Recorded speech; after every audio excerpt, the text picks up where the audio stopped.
Naziv predmeta: ležeći akt. Autor: Risto Stijović. Vrsta predmeta: skulptura.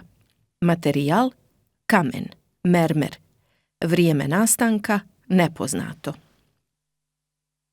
Ležeći akt realizovan je u mermeru u formi nage ženske figure ispružene na leđima preko kamena do kojeg dopiru noge savijene u koljenima i podvijene ispod tijela.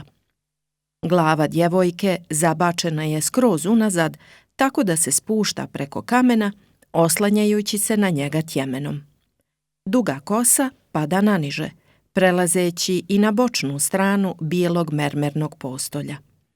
Ovaj kamen visine 6,5 cm predstavljen je prirodno grubljeg neobrađenog oblika. Kao kontrast njemu, u izuzetno finom bijelom kararskom mermeru izvedena je figura djevojke čija je površina uglačana do savršenstva.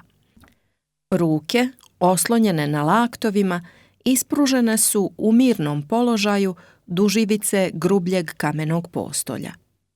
Figura djevojke na kamenu dio je kompozicione cjeline sa bijelim mermernim postoljem.